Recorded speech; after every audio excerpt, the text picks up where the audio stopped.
No longer you by SeaSkate on ao3 Chapter 2 Legendary.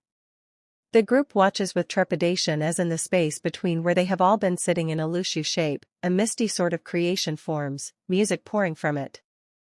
The sounds were almost kind in nature, upbeat and strong in a manner that didn't seem to suit the boy who the video was supposed to be about. At least not anymore. Bruce didn't know what to think as he heard it. If he were to give each of his children a sound, he thought that this one might have been more fitting for Duke, not the child that he has always known Tim to be. But he supposed that they were here because they knew so of the boy that Ras Al Ghul of all people was attempting to change that for the worse. As the music began, the mist gave way to show the small shape of a boy who could be little older than 13 at the time. Dick wanted to coo at the sight of his little brother, having forgotten then just how small and cute the boy had been. He had forgotten a lot of things from that time. "You were so small then," Khan said, his voice a whisper. Tim couldn't help but agree. And even though he was quiet as he spoke, only truly intending for Tim alone to hear, the music cut off abruptly at the sound of his voice. "Huh," Jason said, the noise filtering through the room and keeping the music essentially paused. With a room full of detectives, it was easy to see that this was what it was doing. "I guess this makes it easier to ask any questions if needed," Duke said, a wobbly sort of smile sitting on his lips. He and Tim weren't exactly close, none of the bats were truly close with the boy other than Cass when she was actually home, so he felt hesitant to say anything in this case. But all Tim did was nod at that, and Duke let out a small breath as the music picked back up once more. "It's just me, myself and I." In the mist they could see the younger version of Tim, as he walked through the halls of some place that none of them truly recognized the inside of, but could guess that it was his childhood home. Though the building looked so impersonalized compared to the manor, no pictures or paintings adorning the walls the way that Damien's art and family photos did in the manor. All that was there were expensive-looking knick-knacks that the boy looked as if he knew better than to touch, even as his hand trailed along the wall as the boy walked into the living room. There were glances shared among the bats at this, but they knew better than to say anything just then and their assumptions be wrong. The Titans had no problem though in holding the former Robin a bit tighter after noticing his frame going even more tense. They were his family after all, one way or another, and they knew what this was showing even if they didn't know the exact story that was going to be told through the song. "Stuck in my manor, living in this world you left behind." They all watched as Tim walked into the kitchen, a paper sitting on the counter of it with a familiar face on the front cover that had the second Robin drawing in a breath.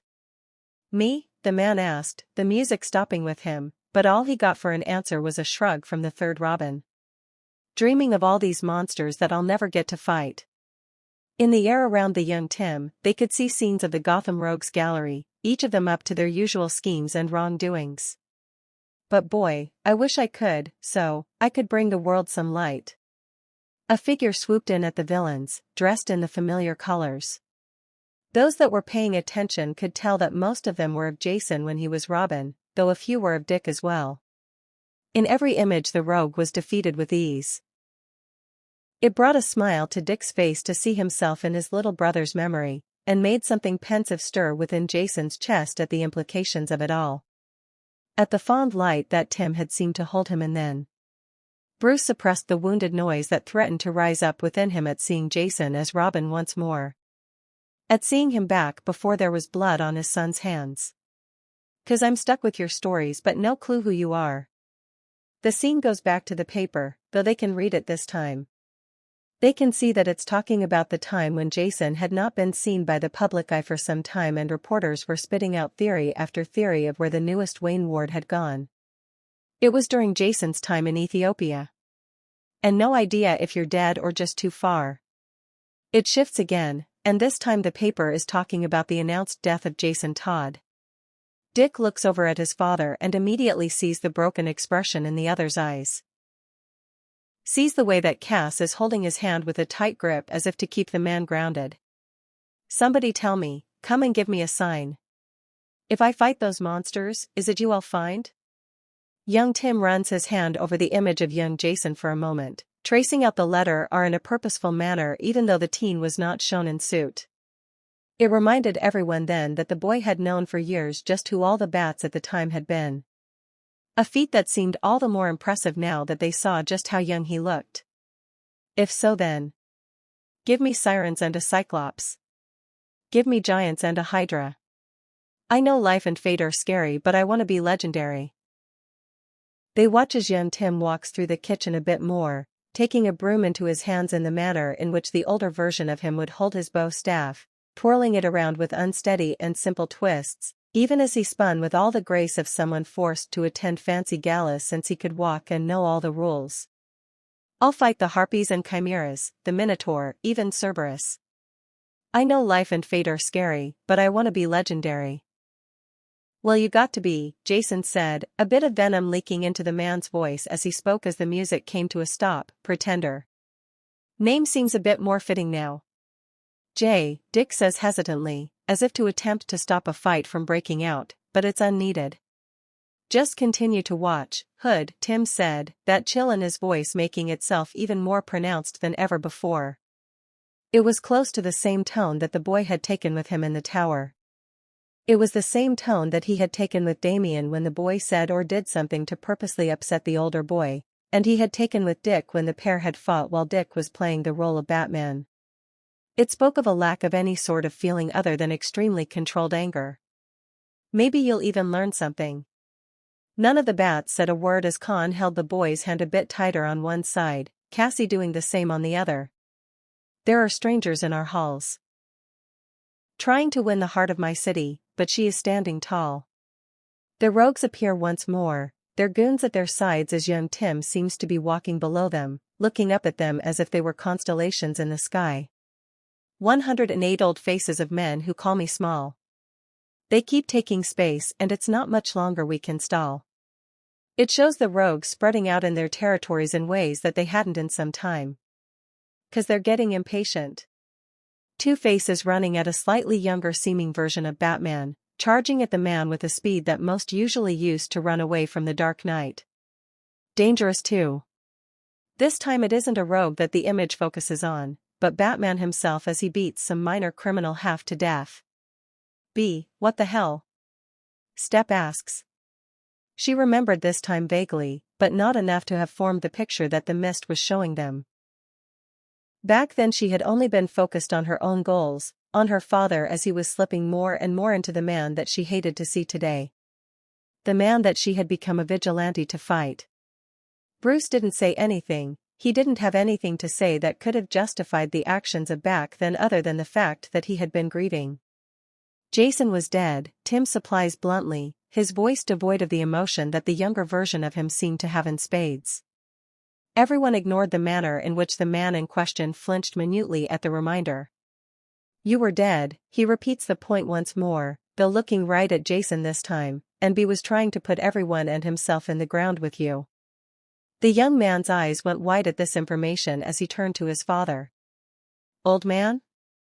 I'm not proud of the things that I did back then, is all that Bruce has to say.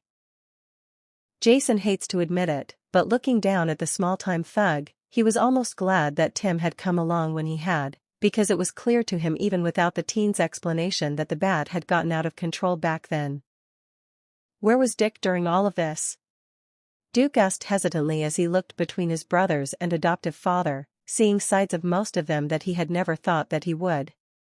I'm sure you'll see in a moment, is all Tim has to say, though a few in the room already know the answer. And I would fight them if I was half as strong as you. Jason appears in the mist version, stopping at Batman's side. The image itself becomes so much lighter just with that alone that no one had noticed before just how dark it had become. Somebody help me. Dick appears on the screen with Tim, the pair at some sort of circus. It looked as if the younger of the two of them was pleading for the elder to come back. Richard? Damien asks, looking at the image. The man in question gives a sort of self-deprecating laugh. Tim had tried to make me come back to being Robin first when B started to get really bad, the man admits, surprising Jason once again with the information that he had not known before. I obviously didn't do it. I was too angry with him at the time to care about the repercussions of that choice. But, the boy started, trailing off as he looked up at the man that had been his Batman first before looking at the teen that he had always dismissed. Damian had known this story, to some extent, having learned it from his mother before coming to Gotham. It was strange though to hear it with all the facts laid out before him. It began to erode at the image that he had created for himself back then.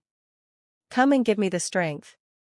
Tim was looking at the memorial that Alfred had created for Jason, looking at it as if it could do just that, give him strength. Can I do whatever it takes to keep my city safe? He's holding the suit now in his hands, a familiar glint in his eyes that spoke of Tim about to do something dangerous. His friends knew it well and were already tense with what was about to likely occur. If so then. Give me sirens and a cyclops. Give me giants and a hydra. I know life and fate are scary but I want to be legendary. Young Tim swings through the city, onto the scene where both Batman and Nightwing are being beaten within an inch of their lives by Two-Face. He landed before them with a smile on his face that was more genuine than they had seen in years. I'll fight the Harpies and Chimeras, the Minotaur, even Cerberus. I know life and fate are scary, but I want to be legendary.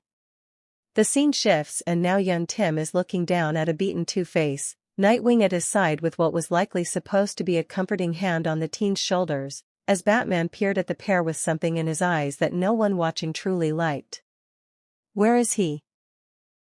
Where is the boy who you'll fight beside? Oh. Where is he? Where's the boy with whom fights at your side? 'Cause it's been many months, so many months. And we still have no peace. The city seems to sing then in that moment, his sorrows filling the air at the loss of the Robin that it had loved, at the monster that its protector had become since that loss. Give me a chance, a single opportunity. And I'll overcome these obstacles and scrutiny and dash. The scene changes from then, a small bit of time has passed and yet it seems that the pair still are not Batman and Robin, Tim still not officially having been given the mantle. Boy. The voice is harsh in the room and takes most of the people within it a moment to realize that the word had come from the missed version of Bruce's mouth. None of them failed to notice though the way in which both the young version of Tim and the one sitting before them straightened at the word, as if knowing better than not to. When are you going to learn your lesson? Oh. Robins are too weak to fight alongside me. Don't you dare call me, him, weak. Oh. I just did. What you gonna do about it, champ? Those in the room watched as the pair argued. Watched as Bruce was harsher with the boy than he had been with the rest of them. Looking at Tim as if he were some sort of curse that Bruce just couldn't seem to shake. What the actual fuck be? Jason asks this time, looking at the bowed head of his father to the shame-filled look in his older brother's eyes. Jason had killed people in Crime Alley for looking at a child with less malice than his father in the image was right then. Neither answered, but the music remained silent as a laugh filled the air, bitter and haunting. I told you, Hood, Tim says, something wild in the teen's eyes at having the events of back then laid out for all to see. I've told you that I wasn't taking your place. And Jason was beginning to see that now, because back when he was Robin, Batman would never have treated him like that. The only time he had come close was when B had thought that he had killed that pimp, and even then it wasn't like this. Somebody tell me, come and give a sign. The scene shifts once more and this time it shows a graveyard, with a small figure standing before a small gravestone. If I fight this monster, is it you I'll find? Mist Tim reaches out to the stone, tracing his fingers over the name there, Jason Todd. Oh, Jason says, his voice hoarse as he looked between the two versions of his little brother, each carrying too much weight on his shoulders. The Tim that he knew now had never looked at him with adoration that the young Tim had looked at his gravestone with. If he ever had while Jason was alive, then it was long gone now. The teen in question only shrugs. Tim he starts, saying the boy's name. Save it, Tim interjects, his tone harsh, always harsh these days since bringing Bruce back, as if he had left parts of himself in the places that he had gone when looking to find the man. I don't need your guilt, Hood. Damian looked at the boy that he had always thought had stolen his spot, and for a moment he wondered if Drake hadn't stepped in back then if there would have been a spot at all for him to hold now. a father at all.